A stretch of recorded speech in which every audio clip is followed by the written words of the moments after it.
Bonjour très chers téléspectateurs de Éco-Dynamique Télévision. Comme vous le voyez dans la poursuite toujours des informations du jour au jour, je suis avec Papa Mao. Mais aujourd'hui nous allons parler avec lui par rapport à la politique du pays, par rapport à la gestion du pays par l'IDPS.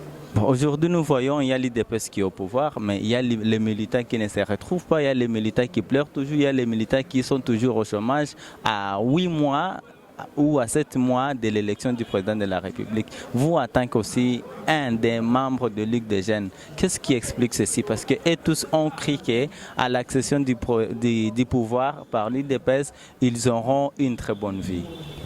Bon, pleurer c'est trop, revendiquer c'est trop, parce que nous ici on ne voit pas qui revendique quoi à l'UDPS, non? À l'UDPS, nous attendons. Nous attendons quoi? L'ordre du chef, la parole du chef. L'autorité morale, notre chef, il y a le président du parti AI, il y a le secrétaire général. Il y a eu une promesse qu'après un temps, on va voir, nous avons des commissions ici qui gèrent les ambitions, qui traitent des ambitions des gens. Et d'ici là, je crois qu'on va répondre dès qu'il y a les opportunités. Et on va nous répondre. On va nous répondre en même temps avec tous les Congolais, tous les peuples congolais. Ce n'est pas l'IDPS seulement qui va chercher les pouvoirs. Tout le monde est chômeur ici au Congo. C'est comme ça que nous disons que le président va répondre en même temps au peuple congolais et à l'IDPS. Voilà. Comme disait toujours le fait Etienne Tshisekedi, les peuples d'abord. Maintenant, est-ce qu'aujourd'hui, le président n'est pas à l'écart de la philosophie, les peuples d'abord que nous a laissé le fait Etienne Tshisekedi de Mulumba? Parce qu'il y a d'abord l'alimentation de la population qui n'est pas assez bonne, et il y a toujours la vie de Kinshasa qui est toujours trop sale. Est-ce qu'au niveau de l'IDPS, ou soit au niveau du parti, ou soit de la présidence, ne peut pas apporter un peu de solution à ces problèmes quotidiens de la population? Non, il y a un problème au niveau des conceptions ou des concepts, vous voyez, hein? Il y a un problème au niveau des concepts que nous, parfois les gens des Congolais ne comprennent pas bien. Il y a la lutte contre la corruption et le peuple d'abord. Excusez-moi, hein? Ça c'est ce que j'ai dit. C'est vraiment une différence dans les concepts. Le peuple d'abord, oui, c'est la philosophie du père. Mais nous, notre président qui est l'autorité morale aujourd'hui de l'UDPS, il dit dans son discours, parce que le discours, il a fait ça à la nation. Les problèmes qu'il a passés, il a parlé dans son discours, c'est les problèmes de la nation, pas de l'UDPS. Vous voyez ça, non? Alors là, il voit la réalité dedans. La réalité, c'est les problèmes qui dérangent la nation congolaise. Mais ce problème est... Attendez d'abord, je parle de la pauvreté extrême. Vous voyez ça, non? Que tout le monde vit chaque jour. C'est comme ça, il parle de la lutte contre la pauvreté. C'est son cheval de bataille, on dit. Cheval de bataille. Dès qu'il va résoudre ces problèmes-là de la corruption et de la pauvreté, c'est fini. Le social du Congolais sera résolu en un clin d'œil. Un simple mot, un geste, tout est conclu. C'est comme ça que nous disons que le peuple d'abord, c'est la vie sociale du peuple congolais, si je ne me trompe pas. La pauvreté également, la corruption également, si on trouve la solution dans la lutte, on trouve la solution. On arrive à combattre la corruption et à vaincre la pauvreté. Je crois qu'à ce moment-là, nous allons applaudir le chef d'État pour la lutte. Voilà. Pour remettre tout le monde dans son état et le social sera résolu. Voilà, le social, tout le monde a des rêves Félix Tshisekedi pour réussir. Mais aujourd'hui, il y a le président qui est au pouvoir, mais il est entouré par les gens, les membres du FCC. Par exemple, au niveau de l'Assemblée nationale, nous avons Janine Mabunda qui est le du FCC, l'Assemblée des personnes, le député au Parlement FCC, au niveau du Parlement. Au niveau du Sénat plutôt, il y a un candidat du FCC. Est-ce que réellement la vision du chef de l'État va devoir être mise en œuvre totalement? Écoutez, c'est un petit problème. Nous sommes dans un régime semi-présidentiel. Madame Janine Mabunda n'est pas présidente du Parlement des FCC. Non. C'est une élue du peuple, d'un coin de la République. Vous voyez ça, non? Il a la responsabilité telle qu'elle est là. Elle connaît sa responsabilité. Et d'ailleurs, d'ici là, vous allez voir, maintenant, ils sont en vacances parlementaires. Elle est allée répondre là-bas pour dire au peuple ce qu'elle a fait, ce qu'elle a constaté, et recevoir de ce même peuple-là qu'il avait élu les problèmes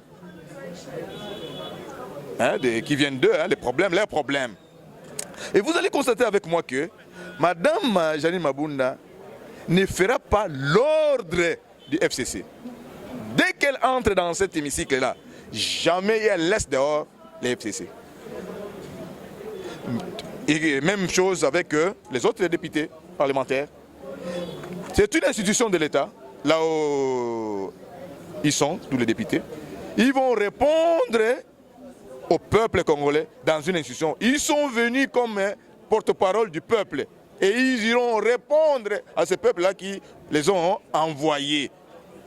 S'ils se trompent d'aller donner d'aller faire les rapports au chef de file de FCC, vraiment je vous assure qu'ils seront liés. Et ils seront chassés par ce peuple-là. Parce que le mandat qu'ils ont reçu n'est pas le mandat de leur chef de file, de leur parti politique, non. Ils ont reçu le mandat de qui? Du peuple congolais. Ils sont venus au Parlement pour travailler pour le compte du peuple congolais. Ce peuple-là, nous, à l'UDPS, nous les appelons les peuples d'abord dans notre philosophie. Donc, le chef de l'État, on se rencontre à ce moment-là. Il a reçu le mandat du peuple. Les députés ont reçu le mandat du peuple. Ils sont allés pour voter les lois, pour contrôler le gouvernement en faveur du Congo et de la population congolaise. Ils partiront, rentreront en vacances parlementaires pour rendre compte, pour expliquer au peuple la réalité politique ou économique, disons, tout ce qu'ils ont fait à l'hémicycle, au palais du peuple. Et non au chef de file. C'est là où nous disons que, comme ils ont eu le mandat du peuple, pour le peuple, ça dit que quelque part ils rencontrent la vision du chef de l'État, le peuple d'abord.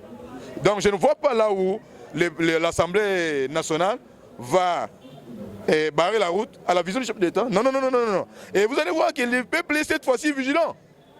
Dès qu'ils seront à l'encontre de la vision du chef de l'État, je crois qu'ils ne vont pas terminer la journée. Ça sera spontané.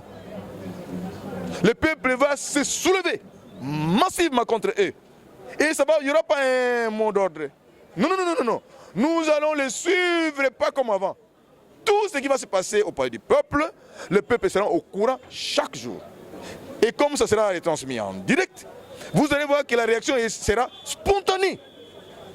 Tout celui qui va ne pas accepter le projet du peuple, le projet en faveur du peuple, vraiment je vous assure qu'il ne va pas rentrer chez lui.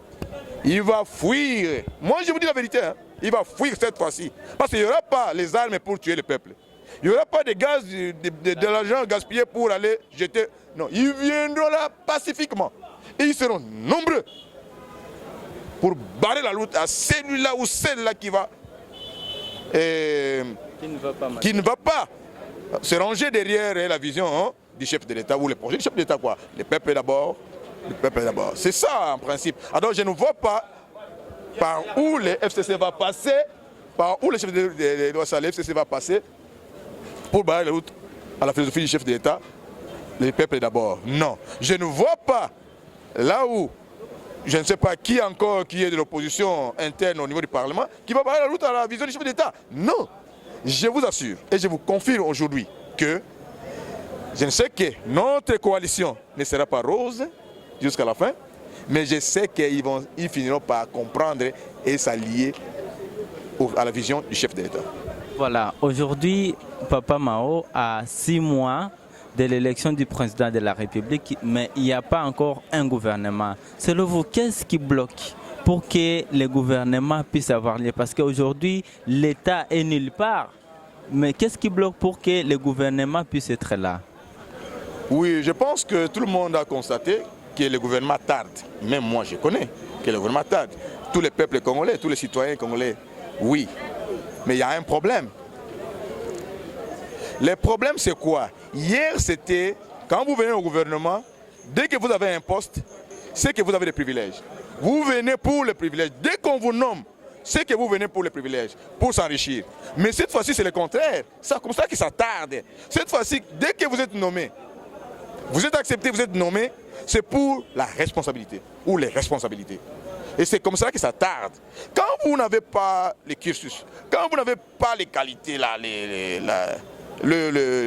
valeurs requises pour qu'on vous nomme, en tout cas, les chefs disent non. Et surtout que ces gens-là, que le peuple ne veut pas. Vous voyez ça, non? Les gens-là du passé, qui ont torturé le peuple congolais, c'est comme cela que comme le président écoute le peuple congolais, et il a reçu mandat du peuple congolais, c'est lui seul qui va retourner vers le peuple pour faire les rapports, seul lui. Donc ce qu'il dit, non, pas celui-ci. Et je me rappelle encore de notre patriarche Gizenga qui disait, et son âme repose en paix, il y a un devait. Il y a un devait. Le président a raison de refuser. Et c'est comme cela que c'est pour notre bien. C'est pour le bonheur du peuple congolais. Pour ne pas activer la justice à chaque fois pour arrêter les gens, le président a souhaité que les messieurs ne soient pas retenus. C'est logique. Et pour ne pas avoir de problèmes dans la société. Et vous direz après, c'est le chef d'État. Pas le chef d'État. Le peuple a exigé que ces gens-là ne soient pas ne reviennent plus quoi. Et le chef d'État a écouté. Qu'est-ce que vous avez fait? Et c'est comme ça, il dit, comme nous sommes en démocratie, le peuple a été, les plateformes sont là, les partis politiques sont là, ils ont eu la majorité au Parlement. C'est eux qui nous amènent maintenant leurs ministres, leurs candidats comme le Premier ministre. Mais le chef d'État nomme, il ne va pas nommer n'importe qui. C'est comme cela que ça tarde. Mais je crois que tout est à la fin. Je crois que d'ici peu de temps, vous allez voir qu'il y aura des hommes, on suppose qui sont corrects et qui viendront pour servir le peuple, rien que le peuple, c'est ça. Voilà, les hommes qui seront là pour servir rien que le peuple, c'est le message de Papa Mao, qui est un Congolais d'après tout, et un président dans la Ligue de jeunes de l'IDPS. Nous vous remercions, Papa Mao. D'accord, merci beaucoup. Il y a un point insistant que je voulais insister là-dessus. Je disais que le peuple congolais, nous tous, et l'UDPS, c'est le peuple congolais, nous devons faire confiance au chef de l'État. Le chef d'État que nous avons aujourd'hui, il n'est pas là parce qu'il a fait la rébellion. Il n'est pas là parce qu'il a chassé quelqu'un du pouvoir. Non. Il est là parce qu'il a été élu démocratiquement par nous. Et je crois que cette confiance-là qu'on lui avait donnée le 30 décembre 2018, je crois certainement il va lui aussi nous remettre ça. La confiance que nous avons donnée, il va normalement, non disons, je dis ceci, il nous remettra ça prochainement. Donc je sais que nous devons faire confiance au chef de l'État, nous devons faire confiance aux institutions de la République et aux autorités de la République pour qu'enfin, à leur tour, qu'elles nous remettent ça, donc les autorités de la République.